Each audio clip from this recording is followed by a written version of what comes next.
I stared at my phone screen, reading Dad's text for the third time. The words hadn't changed. "You're dead to me. Talk to my lawyer." Below it, Mom had added her own message. "We're done enabling your failures. Don't contact us again." I was sitting in my corner office on the 47th floor of the Morrison Financial Tower in downtown Seattle. Through the floor-to-ceiling windows, I could see the city sprawling below, the late afternoon sun turning Puget Sound into liquid gold. My assistant had just brought me the quarterly reports showing my investment firm had cleared $23 million in profits. I typed back a single word, "Okay." Then I made a phone call that would change everything. Growing up, I was the disappointment. My older brother Marcus was the golden child. Varsity football, business degree from Stanford, married to a lawyer, 2 perfect kids. My younger sister Ashley was the creative darling. Art school graduate, boutique owner, Mom's shopping companion and best friend.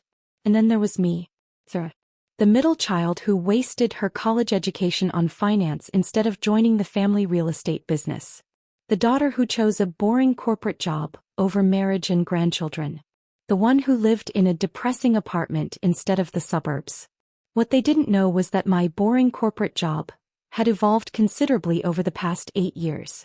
I started as a junior analyst at Morrison Financial straight out of college. I was good with numbers. Really good. I could see patterns in market data that others missed, could predict shifts before they happened. Within 3 years, I was managing a $50 million portfolio. Within 5, I was a partner with my own division. By year 7, I'd quietly launched my own subsidiary, Wells Capital Management. We specialized in identifying undervalued tech startups and providing strategic growth capital. Our success rate was 87%, unheard of in venture capital.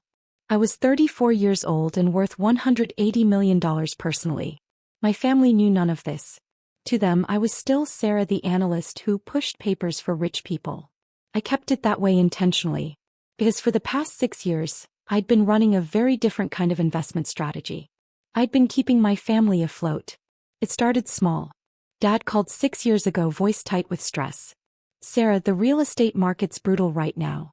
Your mother and I are struggling with the mortgage. Just for a few months, could you help with $2,000? I sent $2,500 that day. The few months became permanent. Every month, like clockwork, I transferred $2,800 to cover their mortgage. They never asked where the money came from. They never said thank you beyond that first week. Then came Marcus's business troubles. His luxury car dealership was bleeding money, but he was too proud to admit it.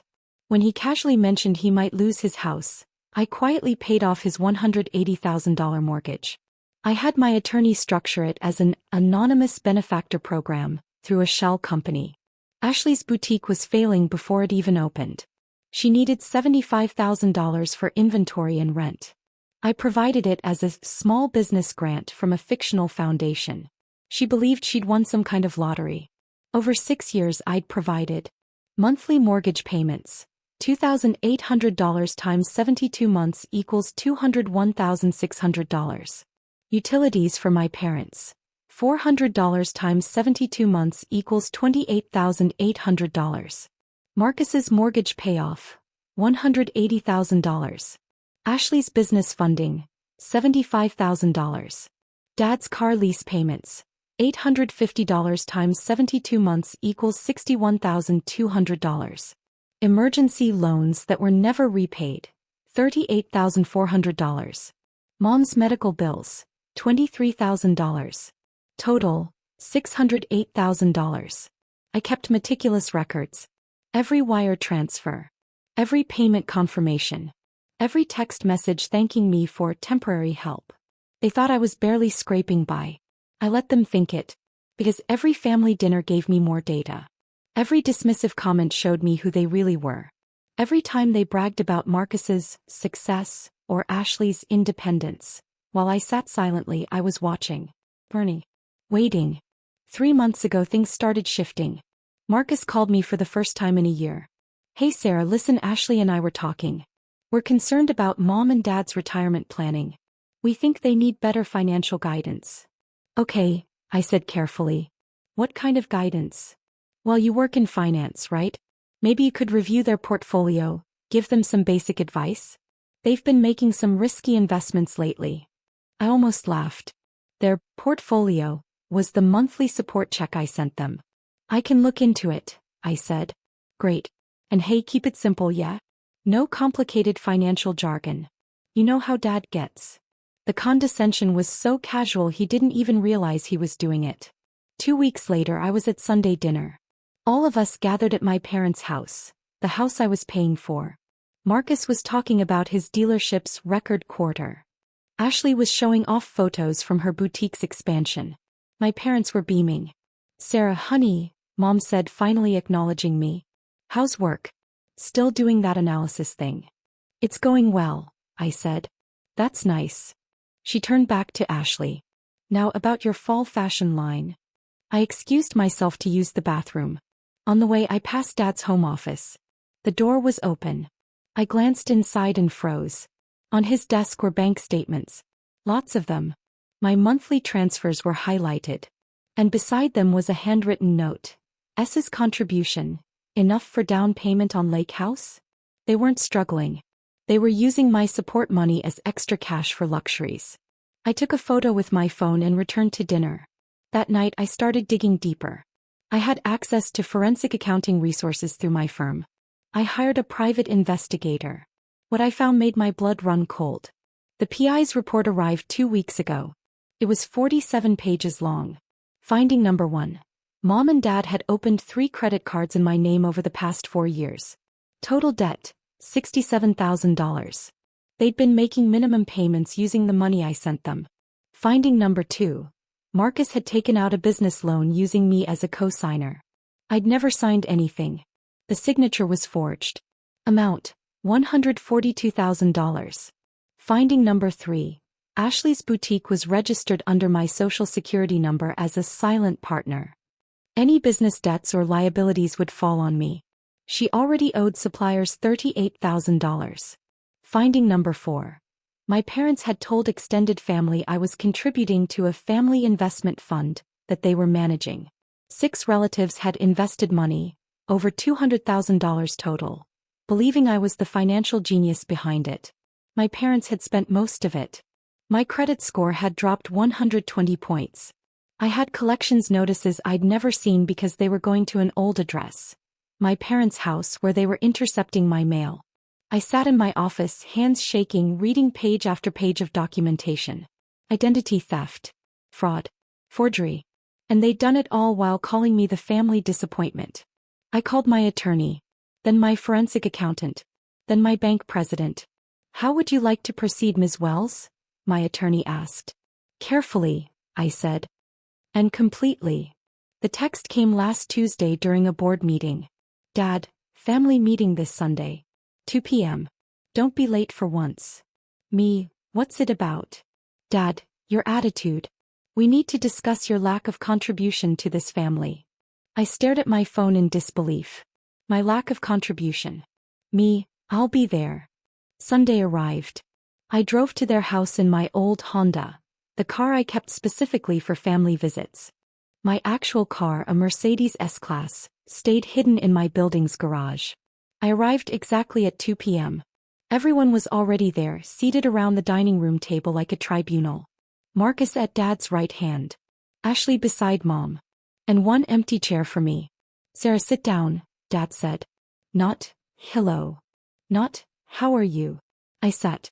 We've been talking, Mom began, glancing at a notepad. As a family, we're concerned about your future. You're 34, unmarried, no children, living in that cramped apartment. I'm concerned about your financial irresponsibility, Dad cut in. You make decent money, or so you claim, but you never help this family. Meanwhile, your brother and sister both contribute significantly. Marcus nodded. I just paid for their new roof. $18,000. Ashley added, and I've been covering Mom's shopping trips and spa days. They were using my money to pay for things and claiming it as their own contributions. The audacity was breathtaking. While you, Dad continued, pointing at me, take and take. We raised you, paid for your education, gave you every opportunity. And what do we get back? Nothing. Just attitude and excuses. I see, I said quietly. We've decided, Mom said, trying to sound gentle, that it's time for some tough love. You need to learn responsibility. So we're cutting you off. No more family support, no more safety net. You're on your own until you learn to contribute like an adult. The irony was so profound I nearly laughed. Cutting me off from what, exactly? I asked. From family resources, Marcus said. From our help, our connections, our support. And, Dad added, pulling out a document, we're asking you to sign this. It's a formal acknowledgement that you owe this family for years of support. When you finally get your act together financially, you'll pay us back. He slid the paper across the table. It was a promissory note for $50,000. For what? I asked. All the dinners, the gifts, the emotional labor of dealing with your failures, Ashley said. We calculated it. I looked at each of them. Really looked at them. My father wearing the watch I'd bought him for his birthday, claiming I owed him. My mother in the designer purse I'd sent for Christmas, saying I never contributed. My siblings, living in homes I'd secretly saved, calling me irresponsible. I pulled out my phone. I'm not signing that, I said calmly. Then you're not welcome here anymore, Dad said, standing. I'm done enabling your selfishness. You're dead to me. Talk to my lawyer if you want to contest this. Mom didn't even look at me.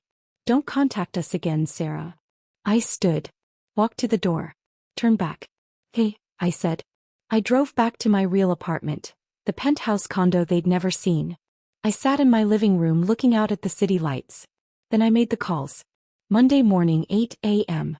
My attorney's office. Talk me through the options, I said. James Chin, my attorney, had represented me for 5 years. He'd helped structure my business acquisitions, my real estate holdings, my investment vehicles. He knew exactly what I was worth and what I could do. Option 1. Criminal charges. The identity theft alone is federal. Add the forgery, the fraud, your parents could face serious prison time. Your brother too. Option 2. Civil recovery. Sue for damages, emotional distress, credit repair costs. You'd win everything and destroy them financially. Option 3. He smiled slightly. The one you're actually considering. Complete financial withdrawal.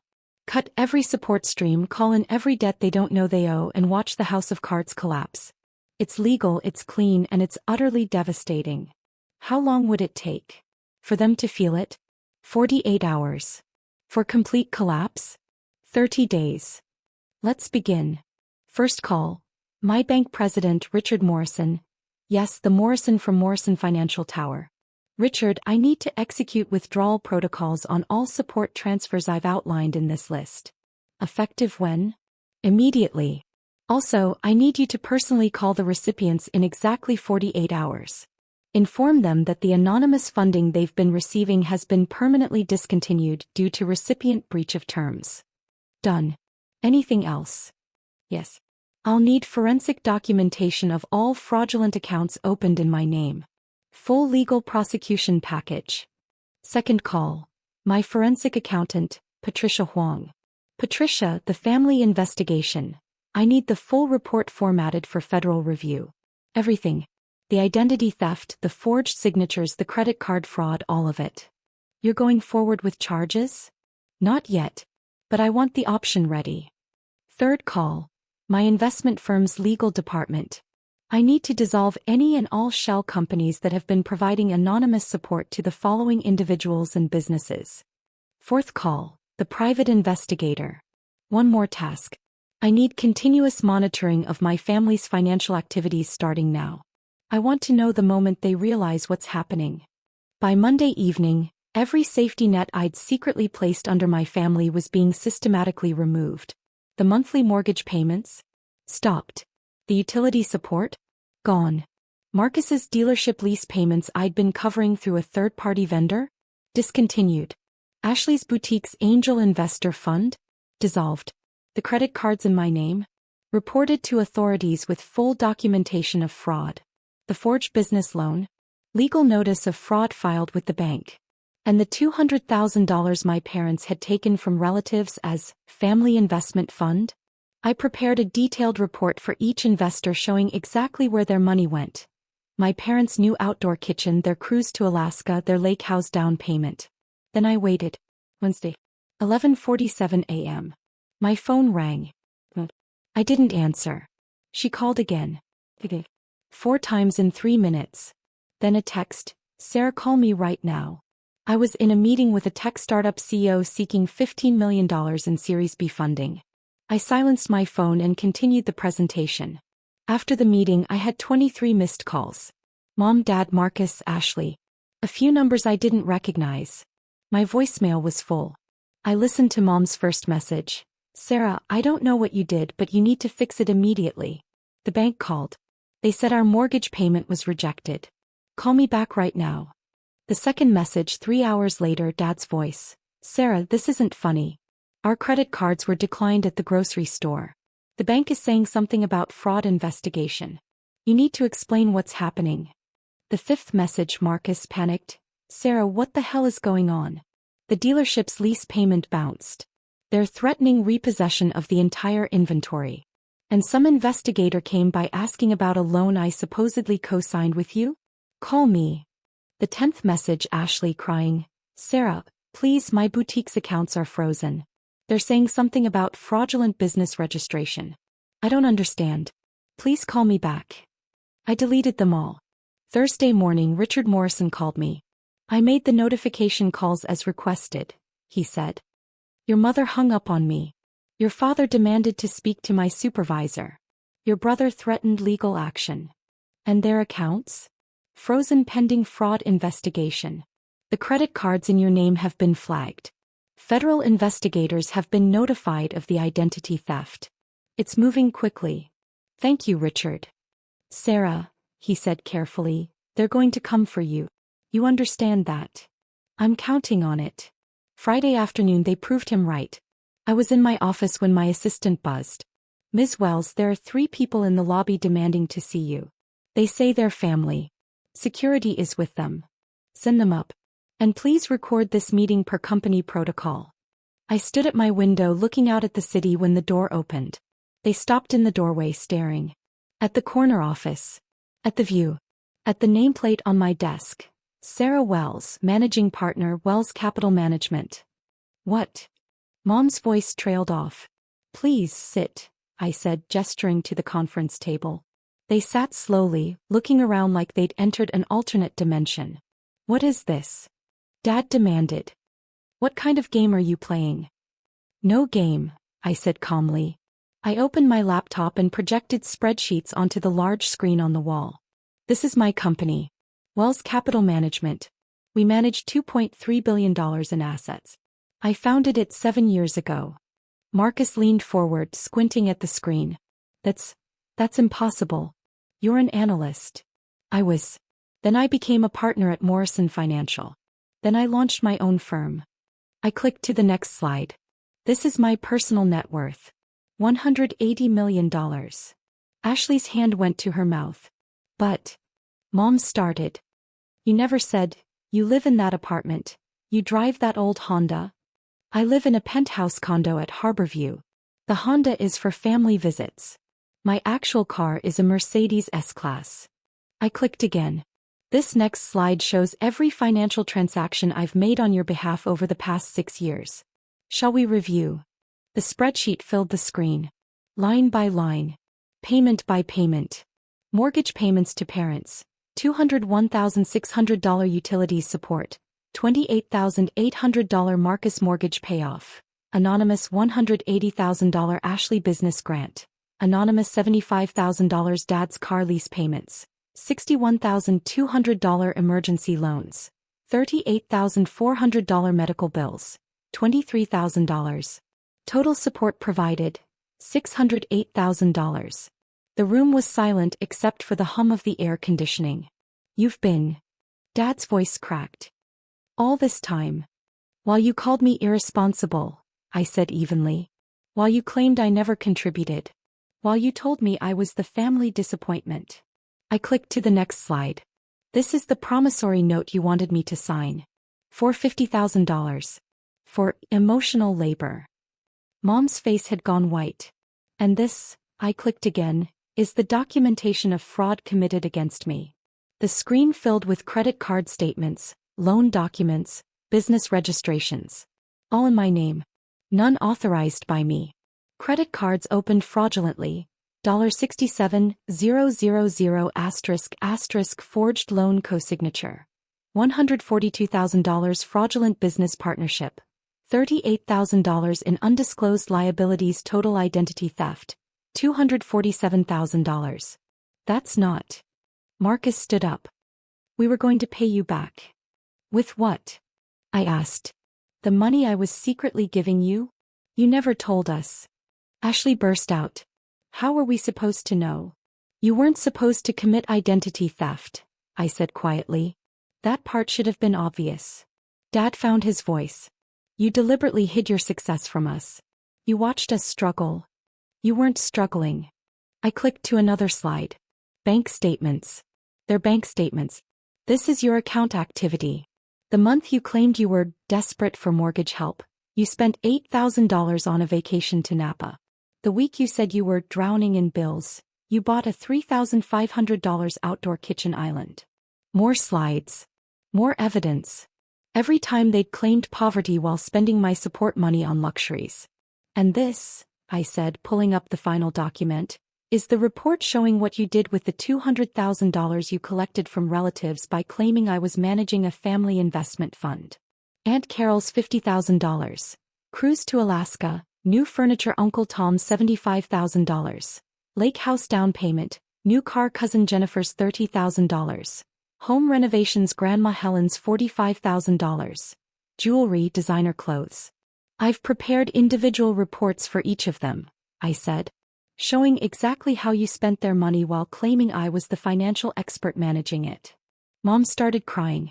We were going to pay them back eventually. With what? I repeated. You have no income stream. Marcus's dealership is failing. The only reason it survived this long is because I was covering his lease payments. Ashley's boutique has been operating at a loss since day one, surviving only on the grant money I provided. And your house. I've been paying the mortgage for 6 years. This is. Dad stood, bracing himself on the table. You can't just abandon your family. You told me I was dead to you, I said. You told me not to contact you. I'm simply honoring your wishes. We didn't mean. You meant every word. I closed my laptop. Here's what happens next. First, all support I've been providing ends immediately. That already occurred on Monday. Second, I've filed fraud reports on every illegal account opened in my name. Federal investigators are involved. Third, I've notified all family members who invested in your fake fund about where their money actually went. They're filing their own lawsuits. You can't do this, Marcus said desperately. We're family. I walked to my desk and picked up a folder. Inside were printed copies of their texts, their demands, their insults. Every "you're a disappointment." Every "you never contribute." Every dismissive comment over 6 years. This is what you said to me, I said, dropping the folder on the table. This is how you treated the person who was keeping you afloat. You made your choice last Sunday. Sarah, please. Mom stood reaching for me. We made a mistake. We didn't know. You made thousands of mistakes, I corrected. You committed identity theft. You forged signatures. You defrauded your own relatives. You treated me like a failure while stealing from me. I walked to the door and opened it. Security will escort you out. What about the mortgage? Dad asked desperately. The cars? Ashley's business? What are we supposed to do? I looked at him. Really looked at him. This man who was supposed to protect me, who instead had stolen my identity and ruined my credit. I don't know, I said. But you'll figure it out. You're adults. You're independent. You don't need support from your disappointment daughter, remember? Marcus tried one more approach. The family investment fund, we need to make that right. If you help us pay back the relatives, we'll confess everything, we'll make it right. No, I said simply. You'll make it right using your own resources. Or you won't. That's not my problem anymore. Sarah, please. Ashley was sobbing now. I'll lose everything. Like you were willing to let me lose everything when you registered your business under my social security number? When those debts came for me, what were you planning to do? She had no answer. Goodbye, I said. My attorney will be in touch regarding the criminal charges. You have about 72 hours before the federal investigation moves forward. I suggest you get your own lawyers. Security appeared at the door. "Ma'am, please escort these people out of the building. They're not to return." I watched them leave. Mom crying. Dad shaking. Marcus and Ashley in shock. Then I closed my office door, sat at my desk and exhaled. My phone buzzed. A text from Richard Morrison. The mortgage company called them. "Foreclosure proceedings begin in 30 days without payment. Thought you'd want to know." I didn't respond. The fallout was immediate and comprehensive. 72 hours post-confrontation. Mom and Dad's house went into pre-foreclosure. Without my monthly payments, they couldn't cover the mortgage. The bank moved swiftly. Marcus's luxury car dealership had their entire inventory repossessed when the lease payment bounced. The dealership closed within a week. The forged loan I'd reported meant he was now under federal investigation. Ashley's boutique had its bank accounts frozen due to the fraudulent business registration.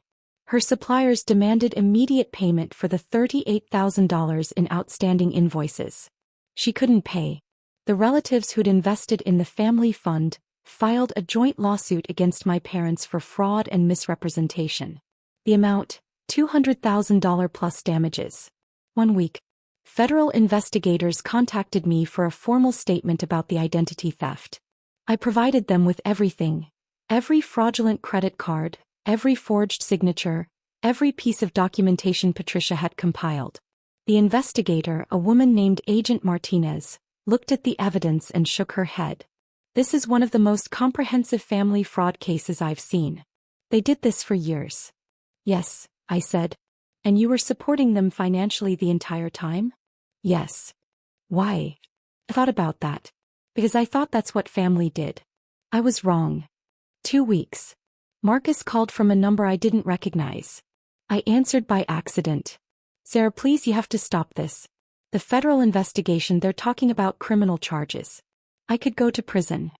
"You forged my signature on a $142,000 loan," I said calmly.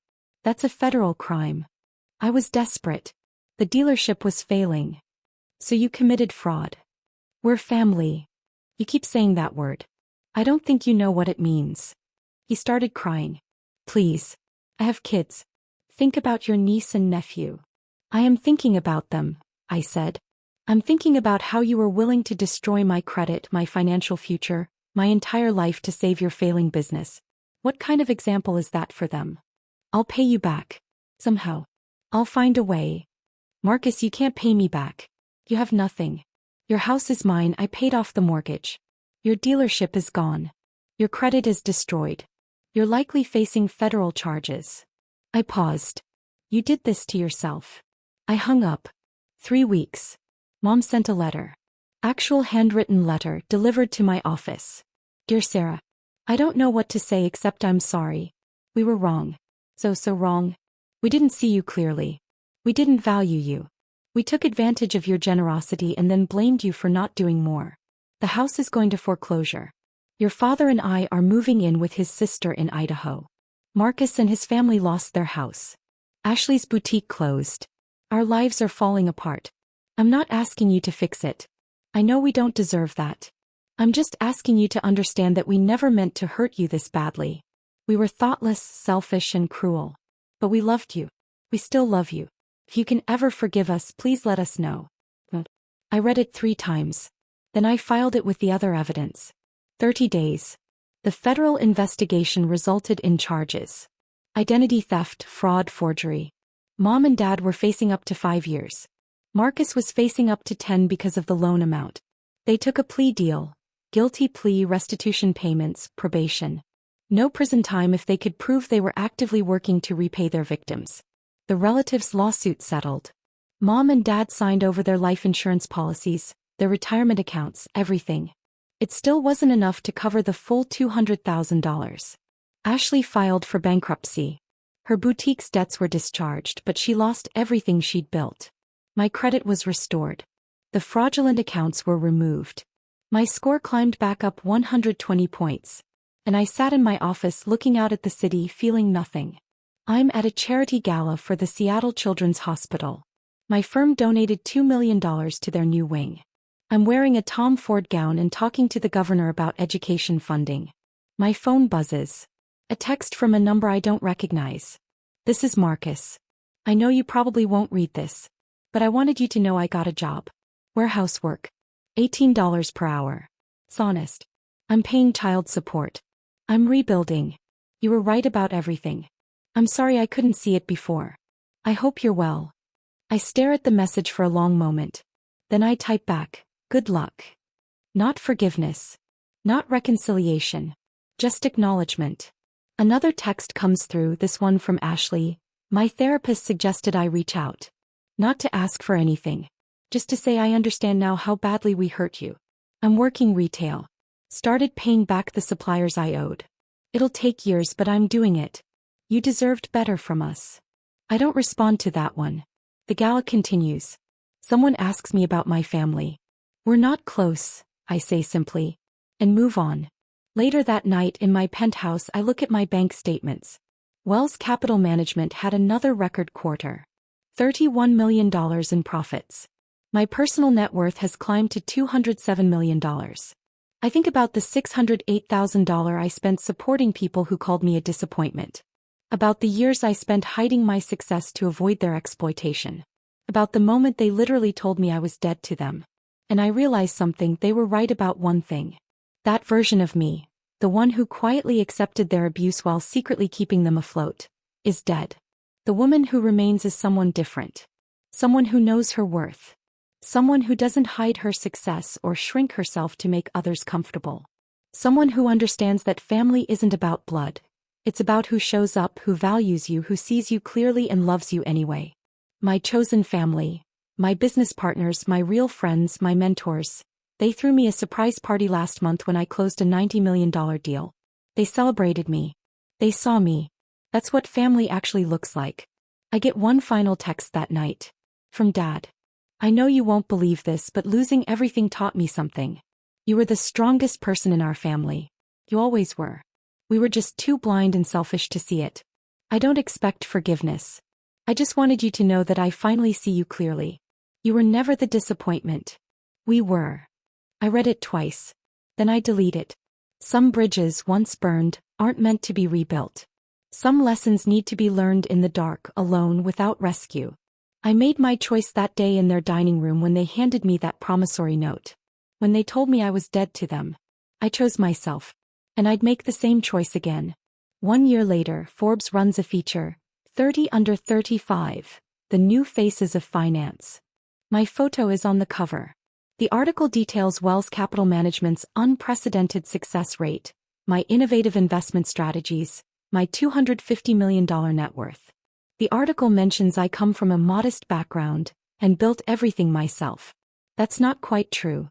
I did have help once. I learned everything I needed to know about what not to do from the people who were supposed to teach me about family. Sometimes the best education comes from the worst teachers. My phone doesn't ring with congratulations from Idaho or from my siblings' new addresses. I don't expect it to. Instead, my business partner texts, "Drinks tonight? We're celebrating you." My best friend calls, "I'm so proud of you I could cry." My mentor emails, "You've exceeded every expectation. Well done." That's my family now. The people who saw my potential and helped me build it. The people who celebrated my success instead of exploiting it. The people who showed up. I text back my RSVP to the celebration dinner. And I don't think about the $608,000 at all.